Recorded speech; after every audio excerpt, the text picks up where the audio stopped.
सन 1769 में निकोलस नाम के एक इंजीनियर ने भाप से चलने वाली गाड़ी का निर्माण किया। यह एक तोप गाड़ी थी जिसका इस्तेमाल जंग के दौरान किया जाना था।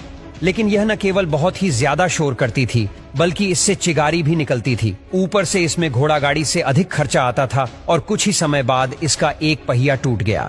यानी कि मशीन से चलने वाली गाड़ी को बनाने की पहल हो चुकी थी, लेकिन वह उतनी ज्यादा सफल नहीं हुई। पर इसके बाद लोगों के अंदर यह विश्वास जाग गया था कि वह अगर बेहतर तरीके से काम करे तो मशीन से चलने वाली गाड़ी बनाने का उनका सपना पूरा हो सकता है। ऐसे में सन 1801 में रिचर्ड ट्रेविथिक नाम के एक इंजीनियर ने लोहे की एक बड़ी इंजन गाड़ी बनाने में सफलता हासिल कर ली। इस इंजन गाड़ी में एक चिमनी लगी हुई थी और आसपास कुछ लोगों को बैठने के लिए भी थोड़ी बहुत जगह बनाई। रिचर्ड की इस इंजन गाड़ी को सड़क पर चलाने के अलावा पटरियों पर भी चलाया गया, पर कुछ दिनों बाद इनकी गाड़ी में आग लग गई। हालांकि वैज्ञानिकों ने इसका एक ढांचा बनाकर तैयार कर लिया था जो कुछ इस प्रकार था। इस गाड़ी से तेज आवाज निकल रही थी। इसी वजह से इस गाड़ी का नाम पफिंग डेविल रखा गया। पफिंग डेविल का मतलब होता है छुक छुक करने वाला शैतान। जब सबसे पहली बार यह ट्रेन पटरी पर दौड़ने लगी तो इससे निकलने वाली चिगारी और आवाज को देखकर आसपास के लोग इसे उन्हें तो पता ही नहीं था कि इस तरह की भी कोई गाड़ी होती है। उन्हें तो केवल बैलगाड़ी और घोड़ा गाड़ी ही समझ में आती थी।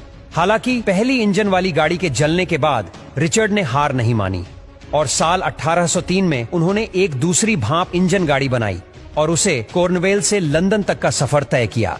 लेकिन इस यात्रा के दौरान इंजन की पूरी तरह से हालत खराब हो गई थी, जिसके बाद रिचर्ड ने सोचा कि इस स्टीम इंजन वाली गाड़ी को सड़कों पर न चलाकर लोहे की पटरियों पर चलाया जाए तो यह ज्यादा लंबे समय तक चल पाएगी। इसलिए उन्होंने कंपनी से बात करके कॉर्नवेल से लेकर लंदन तक पटरी बिछा दी और फिर 21 फरवरी 1804 को एक ट्रेन जिसमें 25 टन लोहा और 70 आदमी सवार थे, उसे रिचर्ड ने खुद 4 घंटे 5 मिनट तक चलाया था। यह दुनिया में पहली बार हुआ था जब स्टीम इंजन की मदद से इतना भारी सामान और लोगों को ले जाया गया था। हालांकि दोस्तों, यह आविष्कार तो हो गया था, लेकिन इस समय तक रेलगाड़ी को बहुत ही खर्चीला और माना जाता था। इसी वजह से किसी भी कंपनी ने इस प्रोजेक्ट पर हाथ लगाना फायदेमंद नहीं समझा। लोगों को लगा कि इसमें सिर्फ नुकसान ही होगा, क्योंकि उस टाइम लुटेरे वगैरह भी बहुत होते थे और रेल की पटरियां भी ठीक तरह से नहीं बिछी थीं। इन सारी चीजों को अकेले मैनेज करना रिचर्ड के लिए बिल्कुल भी आसान नहीं था। लेकिन इस फील्ड में मैथ्यू मरी, जो एक बहुत ही बेहतरीन इंजीनियर और बिजनेसमैन थे, और यह हमेशा से ही एक ऐसी गाड़ी बनाना चाहते थे जो घोड़ों पर निर्भर न होकर भाप के इंजन से चले।